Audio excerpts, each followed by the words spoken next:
कुमारी सैलजा इस समय पहुंचे हुए हैं हरि सिंह सैनी जी के यहाँ पर श्रद्धा सुमन अर्पित करने। उनसे बातचीत कर लेते हैं कि किस तरीके से आने वाले चुनाव में क्या। धन्यवाद धन्यवाद। मैम, आज तो आप यहाँ आए हुए हैं जो हरि सिंह सैनी जी जो है हरि सिंह जी का बहुत लंबा जीवन लोक सेवा में ही लगा, जहाँ वो सच्चे पक्के आर्य समाजी थे, लोगों के साथ बेहद जुड़ाव रहा और आखिर तक एक्टिव रहे। लोगों से मिलना जुलना, लोगों का प्यार सब उनका बरकरार रहा था। उनकी कमी पूरे हिसार को महसूस हो। हरियाणा की जनता आपको आशा की किरण के रूप में देख रही है, कैसा? ये चुनाव होता है और अभी जो लोकसभा का चुनाव चल रहा है, हरियाणा की कांग्रेस की ओर से टिकटें अभी अनाउंस हो जाएंगी जल्दी और सब अपने काम पर लगेंगे। ना केवल उम्मीदवार लेकिन सभी लोग, कांग्रेस जन, हमारे वर्कर, सभी लोग लोगों के साथ क्योंकि जुड़े रहे हैं तो सब काम पर लगेंगे और लोग भी कांग्रेस की ओर आशा की नजरों से देख रहे हैं। फर्स्ट फेज की पोलिंग हो चुकी है, तो किस तरह का माहौल आपको लगता है कि फर्स्ट फेज में जो बातें सामने आई हैं, साफ नजर आ रहा है कि देश की जनता, देश के लोग भारतीय जनता पार्टी से उब चुके हैं और आने वाले जितने फेज आएंगे उसमें भी आप देखेंगे कि कहाँ ये 400 पार का नारा दे रहे थे, असलियत उसके बिल्कुल विपरीत नजर आएगी। आपको लगता नहीं कहीं ना कहीं कांग्रेस की टिकट में अब देरी हो रही है, क्योंकि पहले तो चलो था टाइम, लेकिन अब तो बिल्कुल दिन नजदीक आ गया।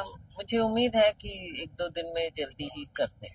कारण क्या मानते हैं मैम देरी का है, इस वजह से? कारण तो अब कई हैं, अब उनका तो क्या है, पार्टी का अंदरूनी मामला है, पर जल्द हो जाना चाहिए। अभी बिश्नोई नाराज नजर आ रहे हैं बीजेपी से और कहीं ना कहीं उनको इस तरीके से दूर किया गया है और वो भी चुनाव प्रचार में जो है रणजीत चौटाला की नजर नहीं आ रही। क्या कहेंगे इस बारे में? तो अब बीजेपी देखे कि भाई क्या कारण है कि उनके साथ जो थे वो आपस में ही उनके ऐसी दिक्कतें क्यों आई हैं। ये तो भारतीय जनता पार्टी अपने गिरेबान में झांके। मैम, दिव्यांग व्यक्तियों को भी सैलरी नहीं मिल रही है काफी टाइम से। कल पटेल नगर में रणजीत सिंह चौटाला की एक सभा हो रही थी, तो वहां पर एक विकलांग मुर्दाबाद के नारे लाने लगे, तो उनको बोला कि लंबा कर दो इसको। हमारे पास वीडियो भी है, इस पर क्या प्रतिक्रिया है? देखो, जहाँ एक और संवेदनशीलता इंसान के अंदर होनी चाहिए, दूसरी ओर सहानुभूति भी होनी चाहिए और तीसरी ओर जो सरकार का काम है, प्रशासन का काम है, वो उन्हें करना चाहिए। ऐसे लोग जो हमारे दिव्यांग बहन और भाई हैं, उनकी ओर विशेष ध्यान होना चाहिए, ना कि उन्हें मजबूर कर दें दर दर भटकने को। ये सरकार और प्रशासन कोई हरियाणा में इस नाम की कोई चीज ही नहीं। मैडम, आपका नाम जैसे चर्चा है, सिरसा से आपको जो है चुनाव लड़ने के ऐसे बताया जा रहा है कि टिकट मिल सकती है, तो किस तरह से देखिए तैयारी और तैयारी क्या शुरू होगी? देखो, बात ये है, तैयारी तो हमारे लोगों की है, वर्कर्स की है, हमारे नेताओं की है, आम जनमानस की है। सभी लोग इंतजार में है कि चुनाव का फैसला पूरे हरियाणा में जल्दी हो। रही बात सिरसा की, तो सिरसा हो, अंबाला हो, हिसार हो या हरियाणा में लोगों का प्यार मिलता रहा है। चुनाव का फैसला जल्दी 1 आध दिन में हो जाएगा और उसमें आपको सब पता चल जाएगा, लेकिन तैयारी पूरी चल रही है। मैडम, हिसार लोकसभा की सीट की बात करें तो यहाँ पर कहा जा रहा है कि या ब्रिजेंद्र सिंह या फिर जयप्रकाश जो है वो यहाँ चुनाव लड़ सकते हैं। आपकी नजर में कौन मजबूत करने? देखो, मेरी नजर वही है कि कांग्रेस हाईकमान फैसला करेगी। बाकी जो बातें करनी थी हमने अंदर अपनी मीटिंग में सामने रखती हैं, ये बातें पार्टी के अंदर की होती हैं, पब्लिक में नहीं। हिसार लोकसभा में जो विरोध हो रहा है, बीजेपी के जो प्रत्याशी है, सिरसा में अशोक तंवर का विरोध हो रहा है, किस तरह से देखते हैं? ये आप इसको ऐसे देखिए कि भारतीय जनता पार्टी का ही विरोध इतना हो चुका है आम जनता में, और विकल्प के रूप में सभी लोग देखते हैं कि जैसे राहुल जी ने इतनी मेहनत की है, इतना कार्य किया है, और मोदी जी की तो केवल खोखली गारंटियां ही रही हैं, तो अब लोग इंतजार में हैं। लेकिन भाजपा मैम, जिस तरीके से चंद्रमोहन जी का नाम भी बार बार आ रहा था कि मैडम चाह रही हैं कि चंद्रमोहन जी भी चुनाव लड़े हिसार से, इस पर आपका क्या कहना है? देखो, जैसा मैंने कहा, ये हमारी पार्टी का अंदरूनी मामला होता है। जो हमने बात रखनी होती है पार्टी के अंदर रखते हैं, पब्लिक में नहीं। एक आखिरी सवाल, जिस तरह से भाजपा का विरोध हो रहा है, भाजपा के जो नेता है आरोप लगा रहे हैं कि कांग्रेस में लोग जो कार्यकर्ता नेता वो विरोध करें, ना कि किसान करें?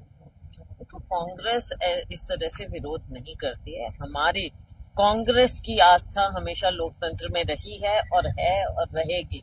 तो चुनाव जो है वो इसी का हिस्सा है, हमारी लोकतांत्रिक प्रणाली का हिस्सा है।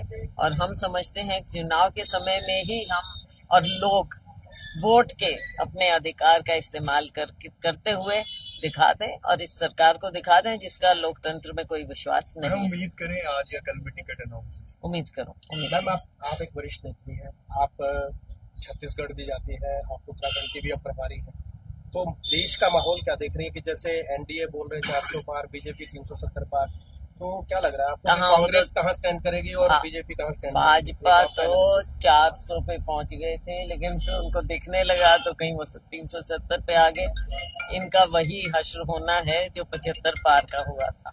लोकसभा सीट की बात करें तो मैम, हरियाणा में जिस तरीके से कहा जा रहा है कि 10 लोकसभा सीटों पर बीजेपी कह रही है कि हम जीतेंगे, आप किस तरीके से मानती हैं? देखो, इन्होंने तो दावा करना है, जैसा मैंने कहा पहले 75 पार का भी दावा इन्हीं का था और 40 पर आकर रुक गए थे। लेकिन असलियत ये पहचान जाए कि हरियाणा के लोग भारतीय जनता पार्टी से बिल्कुल दूर जा चुके हैं और कांग्रेस की ओर देख रहे हैं।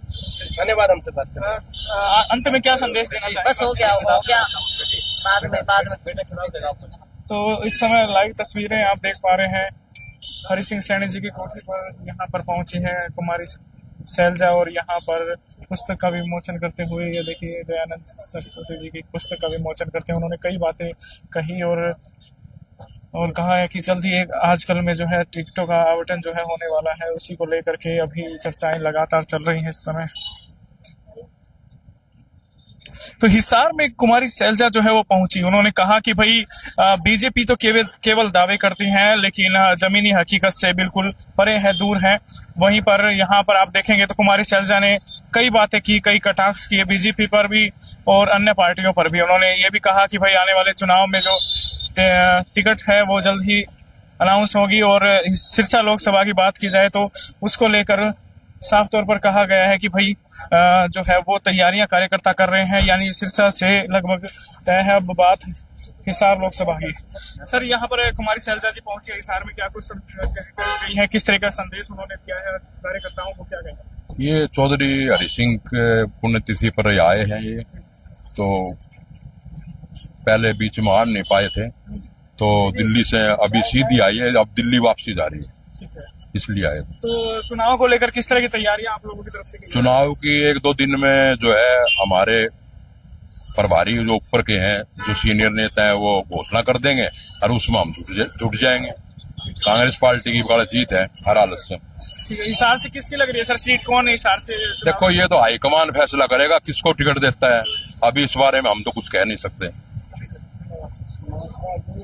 तो हिसार में कुमारी शैलजा पहुंची और कई सवालों के जवाब से बचती हुई नजर आई, तो कहीं पर सिर्फ इशारों में कहा कि अंदरूनी हमारी बातें थी जिस वजह से देरी हुई और टिकटों का आवंटन जल्द ही होगा, इस पे उन्होंने कहा। और कुलदीप बिश्नोई की नाराजगी पर कहा कि ऐसी बहुत सी लोगों की नाराजगी है जो है आने वाले समय में नुकसान का सामना करना पड़ सकता है। मेरे सहयोगी वहां मौजूद है, इनसे बातचीत कर लेते हैं। सर, कुमारी शैलजा जी यहाँ पर पहुंची है और उनसे बातचीत भी हुई, क्या लगता है पूरा निष्कर्ष क्या निकला सभी बातचीत का? देखिए, क्या होता है कि कांग्रेस की जो वरिष्ठ नेत्री है कुमारी शैलजा, आज वो जो गांधी परिवार है या हम कहें कि कांग्रेस हाईकमान है, वो उनके सबसे निकटतम है। कुमारी शैलजा जो बात करती हैं या जो बात कहती हैं, उस बात में वजन होता है, क्योंकि वो राहुल गांधी, प्रियंका गांधी, सोनिया गांधी, सबके ज्यादा, अगर हरियाणा में अगर हम कांग्रेसी नेताओं की बात करें तो सबसे ज्यादा विश्वास पात्र, वफादार और सबसे ज्यादा डेडिकेटेड नेत्री है जी। जिस तरीके से भी बातचीत हुई, टिकटों की बात की और चुनावों की बात की, सिरसा के टिकट की बात की, तो उन्होंने कहा कि भाई मेरे कार्यकर्ता हैं वो लगे हुए हैं, जुटे हुए हैं। तो ये तो क्लियर हो गया उन शब्दों से कि वो सिरसा से चुनाव लड़ रही है, 100% लोकसभा का चुनाव लड़ रही है। डेफिनेटली वो लड़ रही है और लड़ेंगी। हिसार की टिकट की बात करें तो उसमें अभी भी अटकलें लग रही हैं, क्या कैसी अटकलें लग रही हैं और किस वजह से देरी मान रहे हैं? क्योंकि हमने देरी की सवाल भी किया कि मैम देरी क्यों हो रही है, तो कहा कि अंदरूनी पार्टी की अंदरूनी बातें हैं वो हम बाहर नहीं ला सकते, नहीं बता सकते, लेकिन जो जिस बातें थी वो हमने जो मीटिंग में रखी और उसके बाद निष्कर्ष निकल रहा है। उम्मीद है 1-2 दिनों में जो है टिकट आवंटन हो जाएगा। तो वजह क्या मानती पीछे? देखिए क्या होता है कि यहाँ पर जो हिसार जिला है, हिसार जिले में कुमारी शैलजा का प्रभाव अच्छा है, बहुत ज्यादा अच्छा है। सिरसा में भी अच्छा है, अम्बाला में भी अच्छा है। अलग अलग जो पार्टी के गुट है, चाहे वो एसआर के गुट की बात करें या हुड्डा गुट की बात करें, तो वो अपने अपने प्रत्याशियों को टिकट दिलवाने के प्रयास में है और इसी कारण से टिकट लेट हो रही है। कोई भी बड़ा नेता होता है वो कभी भी पार्टी की अंदरूनी बातों को बाहर नहीं लाता है, लेकिन हकीकत यही है कि कांग्रेस अभी बहुत ज्यादा पेशोपेश में है। लेकिन मैं आपको ये बता रहा हूँ कि टिकट फाइनल हो चुकी है। हिसार लोकसभा की बात करें तो ब्रजेंद्र सिंह या उनके पिता वीरेंद्र सिंह, इन दोनों में से ही एक कांग्रेस का उम्मीदवार होगा। तो चंद्रमोहन क्यों नहीं और जयप्रकाश क्यों नहीं? इसके पीछे का कारण क्या मानते हैं? ये केवल ब्रजेंद्र सिंह ही क्यों? देखिए क्या होता है कि जब तक हम चौधरी वीरेंद्र सिंह के राजनीतिक रिकॉर्ड की बात करें या राजनीतिक इतिहास की बात करें तो वो राजीव गांधी के बहुत ही अभिन्न मित्र रहे हैं। अगर 1991 में राजीव गांधी की हत्या ना हुई होती और वो स्वर्गवासी ना हुए होते तो हरियाणा के मुख्यमंत्री चौधरी वीरेंद्र सिंह बनने थे। अब जब वो बीजेपी से कांग्रेस में गए हैं तो डेफिनेटली उनकी सोनिया गांधी, प्रियंका गांधी, राहुल गांधी से कुछ बात ही हुई होगी, तभी गए हैं और इसी एश्योरेंस में गए हैं कि टिकट, क्योंकि वो सिटिंग एमपी भी हैं और बीजेपी छोड़कर गए हैं तो डेफिनेटली उनका दावा मजबूत है। जी, स्थिति क्या रहेगी अगर ब्रजेंद्र सिंह यहाँ पर आते हैं तो किस तरह की स्थिति रहेगी? क्योंकि हिसार और शहरी क्षेत्रों में, आसपास के शहरी क्षेत्रों में बताया जा रहा है कि उनकी स्थिति काफी कमजोर रह सकती है। वहीं पर जो उचाना और नरवाना हल्के में उधर उस साइड स्थिति नहीं, उचाना नारनौल जो क्षेत्र है वहां पर थोड़ी स्थिति काफी मजबूत है। तो इस पर आपका क्या कहना है? देखिए क्या होता है कि कोई भी जो विरोधी मतदाता होता है ना, आज अगर हम हिसार लोकसभा की बात करें तो विरोधी मतदाता है जाट बिरादरी, जाट समाज, जिसका 5.5 से लेकर 6 लाख के बीच में वोट है। विरोधी किसका? बीजेपी का विरोधी। ऐसा क्यों सर? वो जाट तो बीजेपी में भी है, लेकिन जो उसका बहुमत जाएगा वो विरोधी उम्मीदवार को जाएगा, ये मैं आपको बता रहा हूँ। अच्छा। और अगर विरोधी उम्मीदवार जो स्ट्रांग होगा, जो सशक्त होगा, चाहे वो कोई भी हो, चाहे जयप्रकाश हो, चाहे ब्रजेंद्र सिंह हो, चाहे चौधरी वीरेंद्र सिंह हो, चाहे चंद्रमोहन हो, कोई भी हो, उसी को बल्क में मिलेगा। और ये नैना चौटाला और सुनैना चौटाला की क्या स्थिति नजर आई? नैना चौटाला अपनी पार्टी का वोट बैंक को देख रहे हैं। वो जिस हिसाब से आपको पता ही है, जननायक जनता पार्टी के कितने पदाधिकारी छोड़कर जा चुके हैं, सारी चीजें हैं आपके सामने है स्थिति। तो इनेलो की स्थिति पहले से काफी मजबूत हुई है। इनेलो की स्थिति बहुत ज्यादा मजबूत हुई है। जितना इनेलो का वोट बैंक जो जेजेपी के साथ चला गया था, जेजेपी वाला वोट बैंक है वो इनेलो में आ सकता है। बिल्कुल आ सकता है, क्योंकि सुनैना चौटाला दौलतपुर गांव की बेटी भी है और बड़ा सक्रिय रहती हैं वो, और काफी फायदा उनको इस चुनाव में मिलेगा। ये मैं घूम रहा हूँ और देख रहा हूँ, वो बात कर रहा हूँ। चलिए, धन्यवाद सर, बहुत बहुत धन्यवाद। धन्यवाद, आपने हमें इनवाइट किया अपने चैनल पर। धन्यवाद। मनदीप जी हमारे साथ जुड़े थे, हमारे घनिष्ठ मित्र भी हैं, अच्छे मित्र हैं और अच्छे राजनीतिज्ञ भी हैं जो काफी चीजें गहराई से जानते हैं। तो ये थी एक महत्वपूर्ण बातचीत जहां पर कुमारी शैलजा पहुंची और उन्होंने कई बातें कही, कई चीजें कही कि भाई आने वाले 1-2 दिन में चुनाव भी टिकटें जो हैं वो भी आवंटित हो जाएंगी। कांग्रेस की स्थिति क्या है, बीजेपी की स्थिति क्या है, उस पर भी उन्होंने सीधे तौर पर बातचीत की। हरि सिंह सैनी जी के यहाँ पहुंची थी वो, उनके जिस तरीके से श्रद्धांजलि देने उन्हें पहुंची थी वो, और हिसार अब सीधी वापस जो है दिल्ली जा रही है। तो ये थी महत्वपूर्ण जानकारी। वीडियो को शेयर करें। जय हिंद, जय भारत।